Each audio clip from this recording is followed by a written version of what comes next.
someone is producing this thing, but why? Okay. Well, because there's someone, out there in the world who wants this thing, who has some use value for it. So farmers are sort of dealing with a whole host of intermediaries. We might think of them as like grain elevators or sort of first handlers, people who are really kind of their job is to help aggregate this thing that's dispersed across a wide space. And we think about, why is that? Well, it's to do with land, right? The land that we need to produce this stuff is dispersed over a really wide space. So there's that sort of aggregation function, and then sort of a means of getting it to the people who can turn it into something that consumers want to buy. Got it. And typically most of these commodities, no one really wants to buy 5,000 bushels of corn for their own personal use, right? They want to buy all the things that we can make with the corn.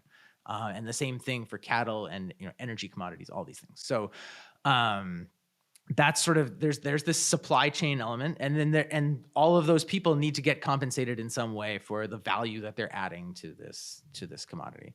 That middle stage, that sort of first handler to processor stage, tends to be much more concentrated. So we have thousands, millions of farmers around the world.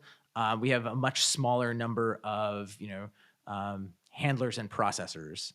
Because there are pretty big economies of scale in that kind of industry, and it's also quite competitive, so the profitability kind of gets bit out of that. So if we want to think of like one other way of exposing getting exposure to commodities is sort of investing in the firms that handle and deal with commodities.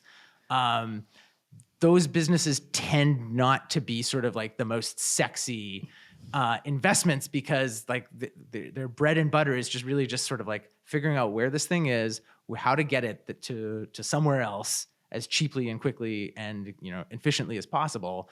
And the margins in that business tend to be pretty small. And there's not sort of this like long run growth, like we think this thing could 10x or 20x someday, right? Like Cargill, a very big and profitable business, a family owned company, so you can't directly invest in Cargill, but they've been around for 150 years. They've been trading commodities that entire time, but like the size of their company is not going to 10x because or anything. This market is not, all of a sudden food demand is not going to 10x. Right. Not overnight. Not overnight. Right. No, maybe long-term trends, but that's predictable. Yeah. But don't sort of expect that to like, oh, all of a sudden this thing is going to, take off, in the way that a software company might. So walk us through, a little bit about pricing, right? Maybe pricing risk, and then of course how that impacts. And I'll kind of give you a hypothetical in the equity world, right? Okay. So in equities, let's just take example yesterday, right? We had a weaker jobs report, which means that we're more likely that the Fed stops raising rates and maybe drops rates, which makes money cheaper to borrow, which makes firms more profitable. So through that domino of events, we see markets go up 0.5%, 1%, something like that, right? That's kind of the end game of one report on jobs, which is always hard for me to get my arms around, but I think of at that point, like career-wise, where I can kind of see those dominoes.